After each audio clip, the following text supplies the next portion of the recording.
इतकं सगळं बोलायची काय गरज होती? हा सॉरी, ते ते चुकलं माझं, जरा तोल गेला माझा. काका, तुझ्या ह्या चुका आपल्याला महागात पडू शकतात आणि हे मी तुला हजारदा सांगितलंय आजवर. प्लीज जरा स्वतःच्या रागावर कंट्रोल ठेव ना. पण बेबीची काही जबाबदारी आहे की नाही? काका, आत्ता आईची घरात नाहीये, बाबाही घरात नाहीये, तेव्हा एक कुटुंब प्रमुख म्हणून सगळेजण तुझ्याकडून सामंजस्याची अपेक्षा करणार की नाही? आणि आत्ता घरात जे काही झालं ना, त्यात बेबी हत्याची काही चूक नव्हती असं मलाही वाटतं. मला असं वाटत नाही. पुन्हा तेच. तुला सुद्धा पटेल कधीतरी. कधी? वेळ आल्यावर. अरे कुठली वेळ आल्यानंतर? पण आणि ही वेळ कधी येणार आहे, ती मुळात येणार आहे की नाही, मला खरंच काही माहित नाहीये. मला फक्त इतकंच म्हणायचंय की जान्हवी जेव्हा घरी परत येईल तेव्हा तिच्याविषयी कोणाच्याही मनात रोष नसावा. कळतंय तुला? बोलीन मी बेबीशी, सॉरी म्हणेन तिला. म्हणजे मला वाटत नाहीये, पण तरी म्हणेन तुझ्यासाठी, आय मीन तुमच्या संसारासाठी. आणि पुन्हा असं नाही वागणार, आय प्रॉमिस. निघतो मी आता. आणि हे आपल्याला ऑफिसमध्ये बोलता आलं नसतं म्हणून मी इथे बाहेर बोललो तुझ्याशी. कळलं मग. आणि तू टेन्शन घेऊ नकोस, आई आली की सगळं ठीक आहे. आई आता येतेच आहे परवा. चल निघतो.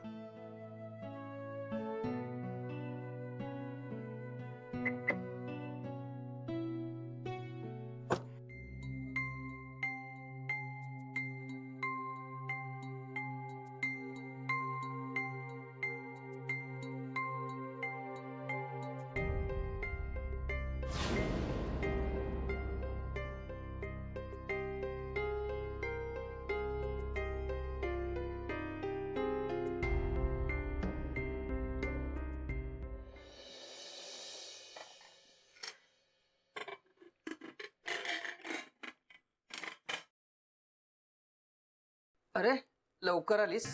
काय करताय तुम्ही? कुकर लावतोय.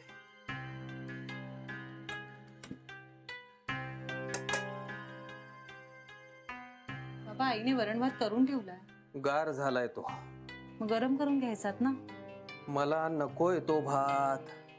आईने केलाय म्हणून. मला ताजा हवाय.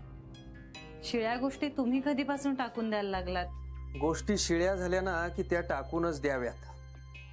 हानिकारक असतात त्या. माणसं खराब नाही होत.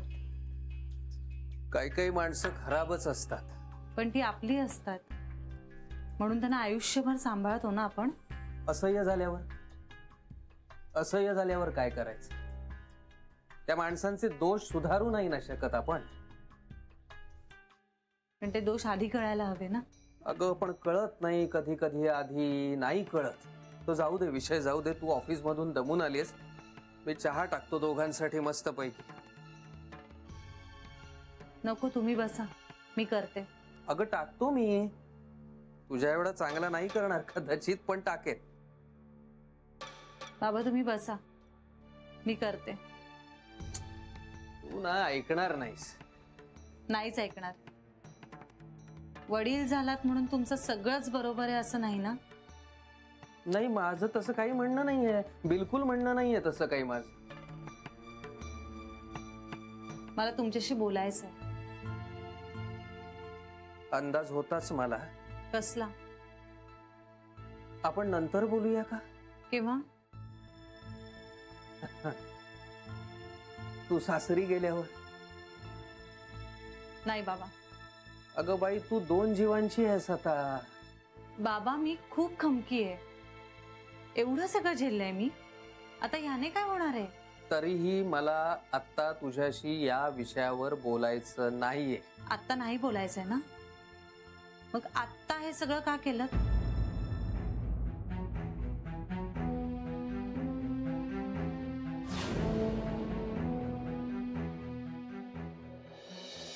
हो मला कळलं. हो परवा पहाटे येतेस ना. हो कितीला लँड होतेस? 4 वाजता. ओके हा ठीक आहे. मी येतो तुला घ्यायला. नाही मी कुठल्याही ड्रायव्हरला पाठवणार नाहीये. आईजी सगळे सुट्टीवर गेलेले आहेत. मी येतोय तुला घ्यायला. पिरियड.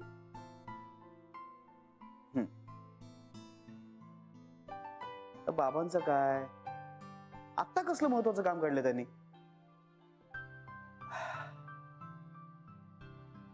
अच्छा, बरं ठीक आहे ठीक आहे. तू येशील ना एकटी नीट? हा ठीक आहे. हो हो, मी येतो तुला घ्यायला.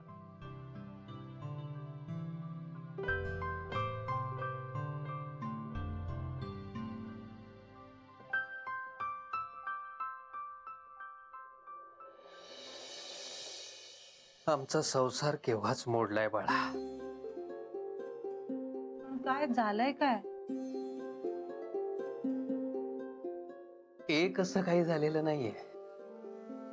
पण म्हणून डायरेक्ट माझ्या सहनशक्तीला मर्यादा आहेत जानू.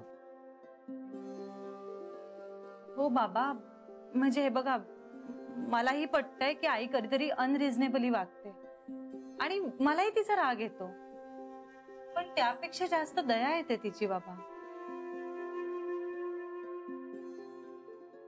त्या दयेला पात्र नाहीये ती.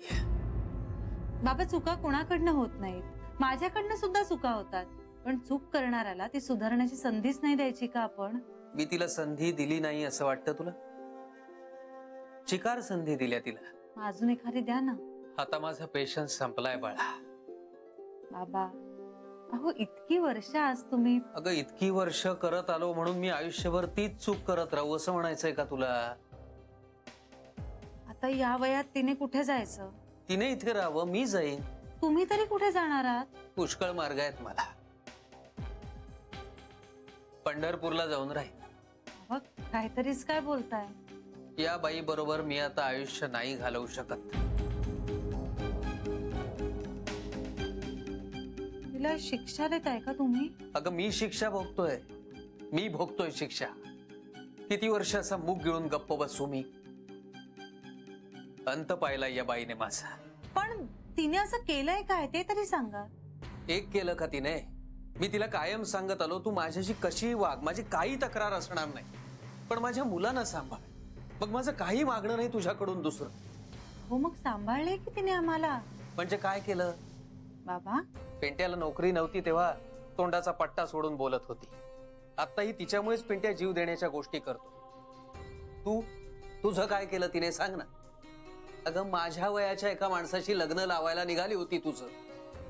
नंतर तुझं चांगल्या घरात ठरलेलं लग्न मोडायला निघाली होती.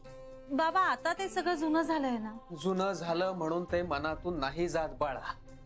तुम्हीच सांगता ना, पण आपण क्षमा केली पाहिजे असं. पण अपात्री दान देऊ नये हेही माझं सांगणं असतं. बाबा, मला तुमचं म्हणणं नाही पटत आहे. तुला ते पटणारही नाही. मग तुम्ही आमचा विचार पण करणार नाही आहात का? तुमचा विचार करूनच आजवर गप्प बसत आलो. पण ती तुमच्या मुळावर उठत असेल ना, तर मी नाही तिच्याशी सौजन्याने वागू शकत. माझी मुलं हा आत्मा आहे माझा, आणि माझ्या आत्म्यावर घाला घालणं तिने कधीच थांबवलं नाही. मला काय वाटतं, आपण नंतर बोलूया. नाही, नंतर काही वेगळं बोलणार नाही होत आपण. नाही, मी काय म्हणते, थोडासा वेळ जाऊ दे. माझं सुद्धा हेच झालं होतं, माझं आणि श्रीचं. थोडासा वेळ गेला, थोडी स्पेस मिळाली ना की मग. तुझी आणि जावई बापूंची गोष्ट वेगळी होती बाळा. पण प्रश्न तोच आहे ना, नवरा बायको मधल्या गैरसमजाचा. बाबा, तुमचाही गैरसमज दूर होईल. माझा तिच्या बाबतीत कसलाच गैरसमज नाहीये. जे काही आहे ते उघड आणि स्वच्छ आहे. मला तुमच्या ठामपणाची भीती वाटायला लागली आहे. माझ्या ठामपणाचा माझ्या मुलांना त्रास होणार नाही याची काळजी घेईन मी. पण तो होणारच आहे ना अल्टिमेटली. अगं, आमच्या एकत्र राहण्यात कुणाला सुख नाहीये बाळा. बाबा, तिला आहे. नाही बाळा, तिचं सुख आणि माझं सुख हे खूप वेगवेगळं आहे. ते कधी जुळलंच नाही. पण तरी तुम्ही जुळून घेतलंच होतं ना. हो, पण आता ते शक्य नाही. एक स्त्री म्हणून मी तिला समजू शकते. अगं, पण एक स्त्री म्हणून तिने कधी नाही तुला समजून घेतलं, तेवढंच म्हणणं आहे माझं. ती बघा ना, मला आता एकाही कामाला हात लावू देत नाही. किती काम करते ती माझ्यासाठी. पण म्हणून तिने जे काही केलंय ते पुसलं नाही जाणार.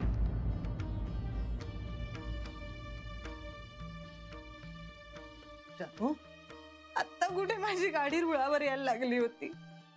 सगळं नीट व्हायला लागलं होतं. पण बाबा तुम्ही, अगं तुझं अजूनही नीट नीट नव्हे, चांगलंच होणार आहे. असं तुम्हाला वाटतंय?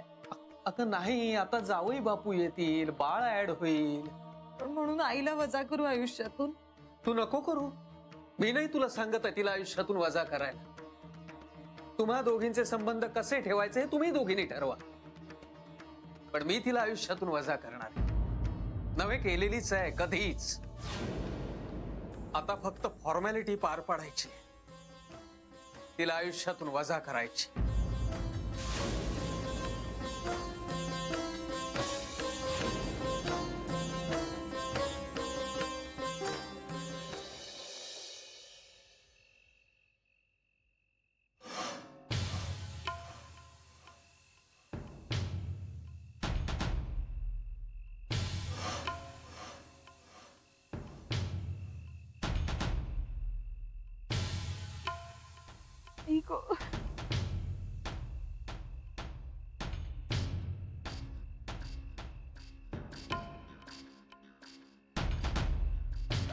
पिंट्या, ए पिंट्या, नवऱ्याने टाकलेल्या बाईकडे कुणीही चांगल्या नजरेने बघत नाही. नवरा म्हणजे नवराच असतो. सवाष्ण बाईकडे बघण्याची दृष्टी वेगळी असते आपल्याकडे, कळलं? बाईला ना मान असतो. नवरा कसा आहे हे काही कुणी विचारायला येत नाही. गळ्यातले हे काळे मणी ना देवा ब्राह्मणासमक्ष बांधलेले असतात. बाईचं सर्वस्व असतं ते. सवाष्ण म्हणून मेलेली बाई म्हणजे पुण्यवान, अशी शिकवण आहे माझ्या आईकडची. आणि ह्यानी बघ काय खूळ घेतलाय ते. सांग ना कसं होणार माझं? अरे काय करणार मी एकटी बाई, सांग ना. काय रे? अरे मी एवढं पोट तिडकीने बोलते पण तुला काहीच फरक पडत नाहीये. दुसरा जर कोणी असता ना तुझ्या जागी तर आईसाठी जीवाचं रान केलं असतं त्याने. तुला आईच्या त्रासाचं काहीच नाही. आईचा जीव जरी गेला तरी तुला काय फरक पडणार आहे?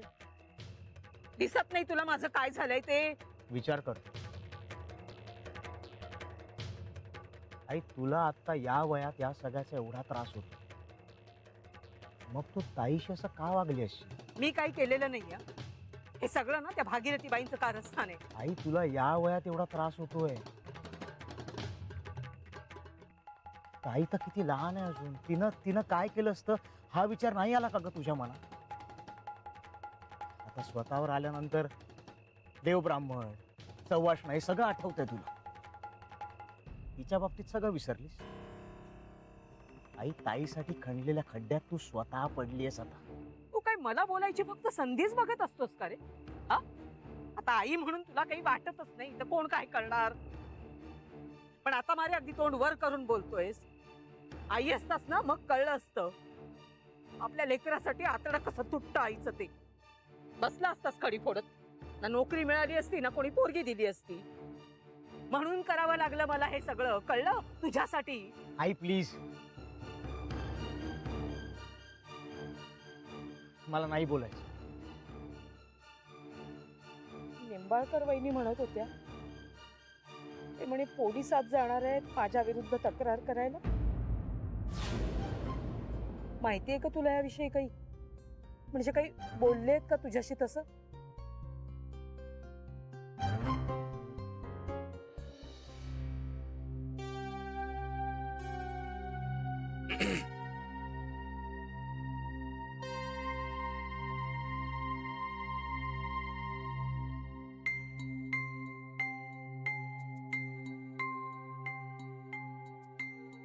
Baby, baby, I am sorry. Baby, माझं चुकलं. मी चिडलो तुझ्यावर, मला माफ कर. तू चिडलास त्याचं काहीच वाटत नाहीये मला. मी हजारदा चिडते.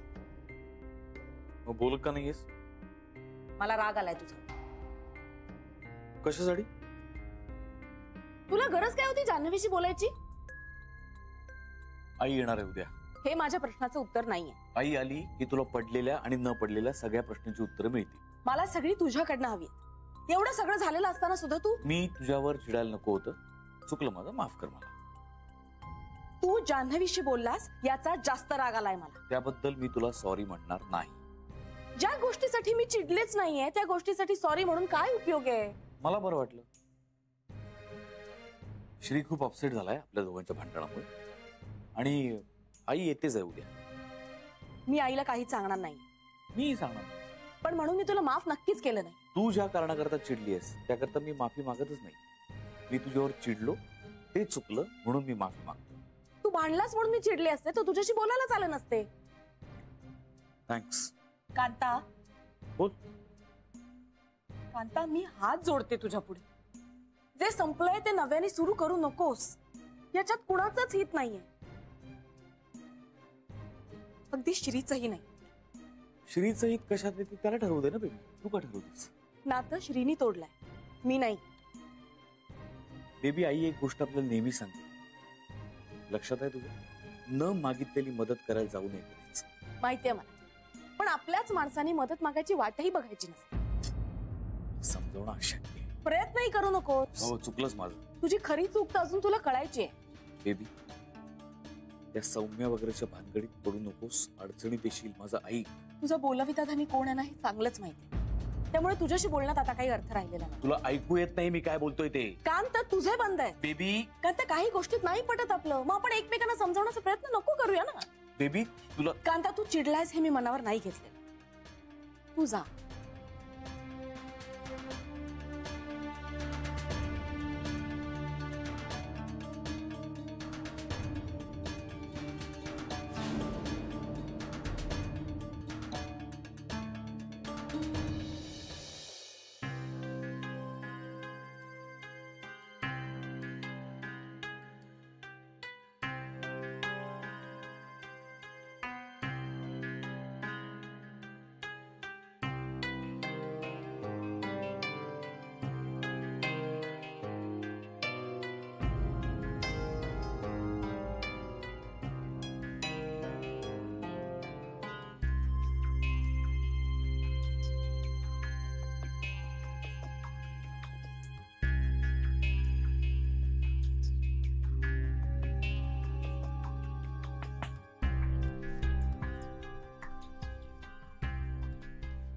बाबा, पाय मोकळे करून येतोय मी जरा.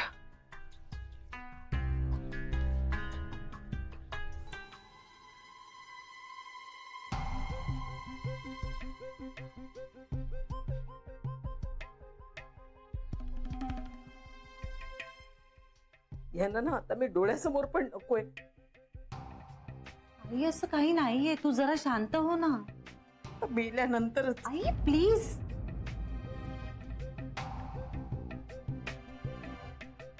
जरा पडते मी. डोक्यातनं घडाचे घाव घातल्यासारखं होतंय मला. जेवून घे आणि मग झोप. कशाला हवंय ते जेवण तरी? जगायचंच नाहीये तर मग कशाला जेवायचं ते? चहा टाकतेस का ग जरासा? करते. तू चल आराम कर.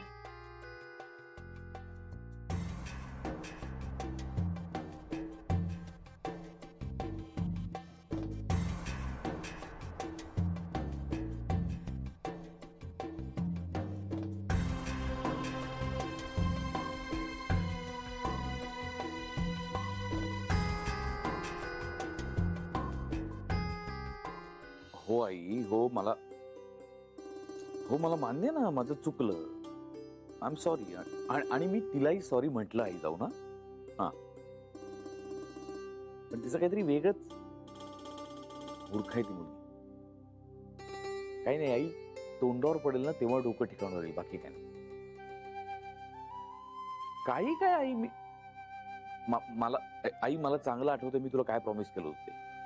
मी तुला असं प्रॉमिस केलं होतं की मी तिला काहीही सांगणार नाही, मी तिच्याशी भांडणार नाही, असं मी तुला प्रॉमिस केलंच नव्हतं आई. आई हसतेस काय तू? हा बरं, आणि तू आता परत ये लवकर. बस झाला आता.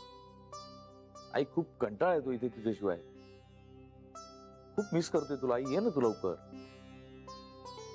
हा, तू आलीस ना की असं मस्त मस्त चांगलं माझ्या हातचं करून तुला खायला घालीन बघ. नाही, मला माहिती आहे दादाच्या हातचं खाऊन तुला खूप वीट आलाय. नाही, त्याला फार असं वाटतं तो फार उत्तम कुक आहे. पण कुकिंग हा त्याचा प्रांत कधीही नव्हता, नाहीये आणि नसणार आहे. नाही, त्याला तसं वाटतं त्याला आपण काहीच नाही करू शकत. पण तुझ्या तब्येतीची काळजी घ्यायला हवी म्हणून माझ्या हातचं तू खायला हवंस. हा. नाही खरंच.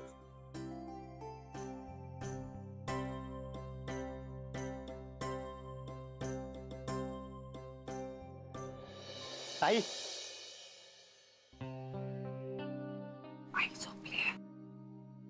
बाबा कुठे? बाबा म्हणाले मी चालून येतो, तू जा घरी. ताईडा यार, बाबा नाही ऐकणार. मलाही जाणवलंय ते. आईचं आता काही खरं नाही. पिंट्या, असं काय बोलतोयस? अगं खरंच नाही ऐकणार बाबा आता कुणाचं. अरे तू थांब ना, थोडा वेळ दे ना. मला नाही वाटत ताई. पिंट्या, तुला राग नाही ताईचा? तेवढा नाहीये. तिला त्रास होतोय ना आता. होणारच ना. दिवस कुठल्याही वेळात वाईटच. हे तिला आत्ता पटतंय. म्हणजे नाही, काही नाही ताईडा. हे सगळं खरंच होत आहे.